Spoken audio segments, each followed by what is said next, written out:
ఎంఎస్ఎంఈకి credit గ్యారంటీకి 100 కోట్లు grant AP ప్రభుత్వం కేటాయించింది. దీనికి మ్యాచింగ్ గ్రాంట్ కింద కేంద్రం 50 రెట్లు ఫండ్ మ్యాచ్ చేస్తుంది. 5,000 కోట్ల వరకు మన రాష్ట్రంలో ఉన్న ఎంఎస్ఎంఈలు తీసుకునే లోన్స్ కి క్రెడిట్ గ్యారంటీ ప్రభుత్వం ఇస్తుంది అని మంత్రి శ్రీనివాస్. అక్కడ micro, small and medium industries ఎలా స్ట్రెంథెన్ చేయొచ్చు, అలాగే టూరిజం మీద, coil and food processing and all other emerging సెక్టర్స్లో బ్యాక్వర్డ్ అండ్ ఫార్వర్డ్ లింకేజెస్ ఏ రకంగా ఈ ఇండస్ట్రీస్కి చేయొచ్చు, ఈ ఇండస్ట్రీస్ని ఈ అన్ని డిపార్ట్మెంట్స్లో కూడా మనం ఎలా డెవలప్ చేయొచ్చు, అలాగే సెర్ప్ డిపార్ట్మెంట్లో కూడా మనకి డ్వాక్రా సంఘాలు ఉన్నాయి, వాటిల్లో కూడా ఎలాగ ఈ మైక్రో అండ్ స్మాల్ ఇండస్ట్రీస్ని తీసుకురావచ్చు, వాళ్ళకి ఎటువంటి సపోర్ట్ మనం ఇవ్వచ్చు. అంటే సపోర్ట్ ఇన్ ద సెన్స్ వాళ్ళకి ఒక కామన్ ఫెసిలిటీ సెంటర్, లేకపోతే ఇప్పుడున్న ఎగ్జిస్టింగ్ ఇండస్ట్రీస్ ఉన్నాయో వాళ్ళకి అప్ స్కేలింగ్, ఆ ఇండస్ట్రీస్ని ఎలాగ మనం పైకి లిఫ్ట్ చేయొచ్చు, అంటే వాళ్ళకి వాల్యూ ఎడిషన్ అనమాట.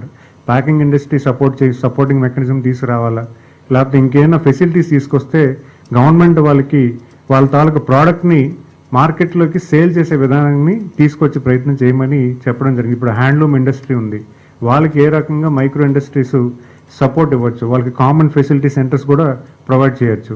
సో అలాంటిది అంటే టెక్నాలజీని కూడా దగ్గర తీసుకొచ్చే ప్రయత్నం.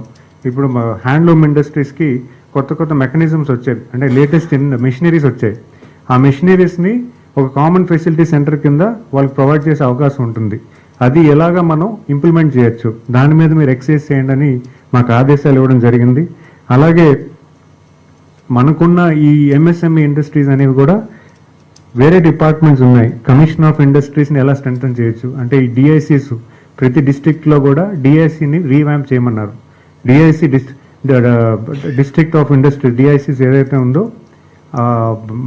ఆ department industries department DIC office ఏదైతే ఉందో దాన్ని రీవ్యాంప్ చేయమన్నారు. అంటే అక్కడికి వెళ్తే ఒక ఇన్ఫర్మేషన్ దొరికేలాగా, ఎవరైనా వెళ్ళి ఇండస్ట్రీ పెడతానంటే అక్కడ ఎటువంటి ఇన్ఫర్మేషన్ వాళ్ళ దగ్గర ఉండాలి, ఈ డిస్ట్రిక్ట్లో ఈ ఇండస్ట్రీస్ పెడితే స్కోప్ ఉంది అనే information, first hand information any ఆంటర్ప్రెనర్కి వెళ్ళి తీసుకునే ప్రయత్నం చేసేలాగా ఉండాలని డిఐసిని రీవ్యాంప్ చేయమన్నారు.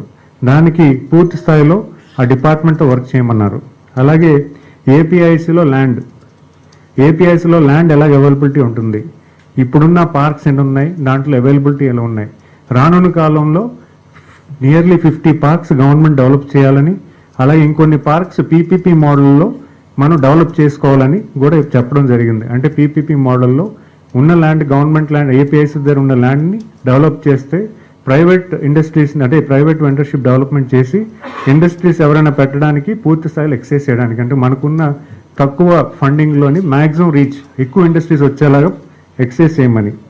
అదేవిధంగా ఎంఎస్ఎంఈ డెవలప్మెంట్ కార్పొరేషన్ కంటిన్యూస్ ఎఫర్ట్లో సిడిపి ప్రోగ్రాంలో చేయాల్సిన కామన్ ఫెసిలిటీ సెంటర్స్, అలాగే ఇన్ఫ్రాస్ట్రక్చర్ డెవలప్మెంట్స్, అలాగే ఫ్లాటెడ్ ఫ్యాక్టరీస్ని కూడా ఈ పర్టికులర్ కార్పొరేషన్ హెల్ప్ చేస్తుంది. అలాగే దాన్ని స్ట్రెంథెన్ చేయడానికి ప్రతి వర్టికల్ ఆఫ్ డిపార్ట్మెంట్కి ఈ ఎంఎస్ఎంఈ డెవలప్మెంట్ కార్పొరేషన్ ఎలా యూజ్ అవుతుంది కూడా అడగడం జరిగింది. At the same time trade promotion corporation మన ఓఎన్డీసీని ఎలా స్ట్రెంథెన్ చేయాలి, మన స్టేట్లో జరుగుతున్న ఏవైతే మ్యానుఫ్యాక్చరింగ్ కానీ, అగ్రికల్చర్ కానీ, లేకపోతే any products, any industry products వచ్చేవన్నీ కూడా ఓఎన్డీసీలో రిజిస్టర్ చేసి ఓఎన్డీసీ ద్వారా మార్కెట్లోకి అవైలబిలిటీ తీసుకొచ్చి వాళ్ళని ఆ ఇండస్ట్రీస్ని స్ట్రెంథెన్ చేయమని చెప్పడం జరిగింది. ఇప్పుడే దానికి ఆల్రెడీ సెర్ప్ డిపార్ట్మెంట్లో కూడా సెర్ప్లో డ్వాక్రా సంఘాల్లో చేస్తున్న ప్రోడక్ట్స్ని కూడా ఓఎన్డీసీలోకి ఎన్రోల్ చేసి ఆల్రెడీ దాన్ని యూటిలైజేషన్లో తీసుకురావడం జరిగింది. అలాగే అన్ని డిపార్ట్మెంట్స్లో, హ్యాండ్లూమ్ డిపార్ట్మెంట్లో, అన్ని డిపార్ట్మెంట్స్లో కూడా ఓఎన్డీసీని ఎలా యూటిలైజ్ చేసుకోవాలని కూడా డిస్కస్ చేయడం జరిగింది. అలాగే ఏపీఎస్ఎఫ్సి ఫైనాన్స్ కార్పొరేషన్ ఎలా మనం యూటిలైజ్ చేసుకోవాలి, అలాగే AP state food processing society దాన్ని ఎలాగ మనం అక్కడున్న సపోర్ట్ ఎలా తీసుకురావాలనే దాని మీద కూడా డిస్కస్ చేయడం జరిగింది. అంతేకాకుండా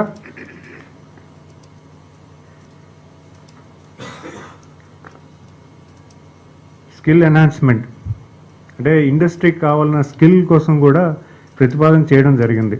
మనకి ఇప్పటికే ఈ ఎంఎస్ఎంఈ కార్పొరేషన్ ద్వారా, ఎంఎస్ఎంఈ డెవలప్మెంట్ కార్పొరేషన్ ద్వారా మనకు ఆల్రెడీ సెంట్రల్ గవర్నమెంట్ నుంచి మనకి టెక్నాలజీ సెంటర్ ఒకటి ఆల్రెడీ వచ్చింది పుడిలో, విశాఖపట్నం పుడి అచ్యుతాపురంలో.